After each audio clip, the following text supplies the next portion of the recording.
ರಾಷ್ಟ್ರೀಯ ಲೋಕ ಅದಾಲತ್ ಪ್ರಯುಕ್ತ ಚಿಕ್ಕಮಗಳೂರಿನ ಜಿಲ್ಲೆಯಾದ್ಯಂತ ಎಲ್ಲ ನ್ಯಾಯಾಲಯಗಳಲ್ಲಿ ಬಾಕಿ ಇರುವ ರಾಜಿಯಾಗಬಹುದಂತಹ ಎಲ್ಲ ಕ್ರಿಮಿನಲ್ ಹಾಗೂ ಸಿವಿಲ್ ಪ್ರಕರಣಗಳನ್ನು ರಾಜಿ ಸಂಧಾನದ ಮೂಲಕ ಇತ್ಯರ್ಥ ಪಡಿಸಲಾಗುವುದು ಎಂದು ಮುಖ್ಯ ನ್ಯಾಯಾಧೀಶರು ಪ್ರಧಾನ ಮತ್ತು ಸತ್ರ ನ್ಯಾಯಾಧೀಶರಾದ ರವೀಂದ್ರ ಹೆಗಡೆಯವರು ತಿಳಿಸಿದರು. ದಿನಾಂಕ 11/7/2026ರಂದು ರಾಷ್ಟ್ರಾದ್ಯಂತ ಲೋಕ ಅದಾಲತ್ ಕಾರ್ಯಕ್ರಮ ನಡೆಯುತ್ತದೆ. ಇಡೀ ದೇಶದ ಎಲ್ಲ ನ್ಯಾಯಾಲಯಗಳಲ್ಲಿ ಲೋಕ ಅದಾಲತ್ ಕಾರ್ಯಕ್ರಮ ನಡೆಯುತ್ತೆ. ಜನರು ರಾಜಿ ಸಂಧಾನದ ಮೂಲಕ ನ್ಯಾಯಾಲಯದಲ್ಲಿ ವಿಚಾರಣೆಯಲ್ಲಿರ್ತಕ್ಕಂಥ ಪ್ರಕರಣಗಳನ್ನು ಬಗೆಹರಿಸಿಕೊಳ್ಳಲಿಕ್ಕೆ ಸಾಧ್ಯ ಇದೆ. ಅದೇ ರೀತಿ ನಮ್ಮ ಚಿಕ್ಕಮಗಳೂರು ಜಿಲ್ಲೆಯಲ್ಲಿ ಸಹ ಜುಲೈ 11ರಂದು ಲೋಕ ಅದಾಲತ್ ನಡೀತದೆ.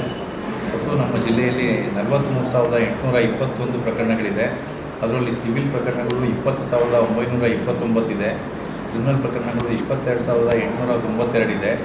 ಎಲ್ಲ ಪ್ರಕರಣಗಳನ್ನು ರಾಜಿಗೆ ತೆಗೆದುಕೊಳ್ಳಿಕ್ಕೆ ಬರುವುದಿಲ್ಲ. ಅವರ ಅಪರಾಧದ ಪ್ರಕರಣಗಳನ್ನು ರಾಜಿಗೆ ತಗೊಳ್ಳಿಕ್ಕೆ ಬರುವುದಿಲ್ಲ. ಅದನ್ನು ಬಿಟ್ಟು ನಮ್ಮಲ್ಲಿ ಸಾಕಷ್ಟು ಪ್ರಕರಣಗಳು ಸುಮಾರು ಒಂದು 30,000 ಪ್ರಕರಣಗಳು ಇದೆ. ಅದರೊಳಗೆ ಸುಮಾರು ಒಂದು 20% ಅಂದರೆ ಸುಮಾರು 6,000 ಪ್ರಕರಣಗಳನ್ನು ಲೋಕ ಅದಾಲತ್ನಲ್ಲಿ ನಾವು ಬಗೆಹರಿಸಲಿಕ್ಕೆ ತೆಗೆದುಕೊಳ್ಳುವ ಉದ್ದೇಶದಿಂದ ಈಗಾಗಲೇ ನಾವು ಸುಮಾರು 6,338 ಪ್ರಕರಣಗಳನ್ನು ಆಯ್ಕೆ ಮಾಡಿದ್ದೇವೆ.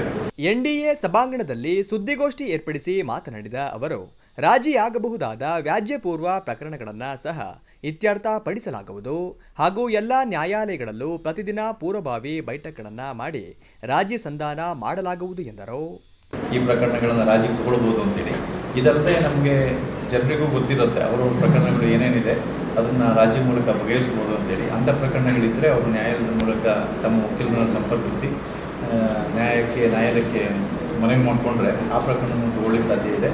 ಅದೇ ರೀತಿ ಹೆಚ್ಚಿನ ಪ್ರಕರಣಗಳನ್ನು ರಾಜಿ ಮೂಲಕ ಬಗೆಹರಿಸಿ ಜನರಿಗೆ ಅವರಿಗೆ ಅದರಿಂದ ನ್ಯಾಯಾಲಯದ ಶುಲ್ಕ ಸಹ ಮರಳಿ ಬರ್ತದೆ.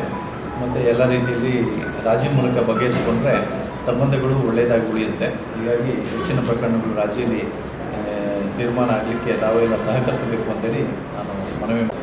ಈಗ ಗೌರವಾನ್ವಿತ ಸುಪ್ರೀಂ ಕೋರ್ಟ್ ಇಂದ ನಮ್ಮ ಜಿಲ್ಲೆಗೆ ಒಟ್ಟು 38 ಕೇಸುಗಳನ್ನು ಕಳಿಸಿಕೊಟ್ಟಿದ್ದಾರೆ. ಅಲ್ಲಿ ಪೆಂಡಿಂಗ್ ಇರ್ತಕ್ಕಂಥ ಕೇಸಸ್ಸು.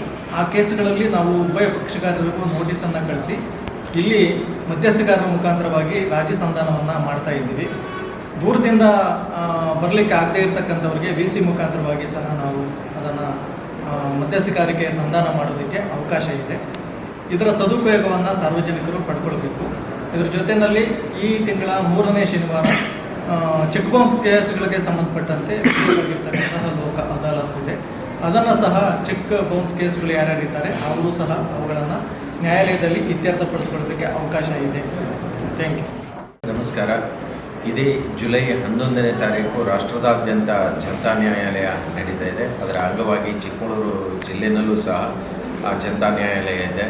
ಒಟ್ಟು ಚಿಕ್ಕಮಗಳೂರು ಜಿಲ್ಲೆಯಲ್ಲಿ ಇರುವಂತಹ 43,000 ಪ್ರಕರಣಗಳಲ್ಲಿ ರಾಜಿ ಆಗಬಹುದಾದಂಥದ್ದು ಪ್ರಕರಣಗಳು ಅಂಥೇಳಿ 3,215 ಪ್ರಕರಣಗಳನ್ನು ಗುರುತು ಮಾಡಲಾಗಿದೆ.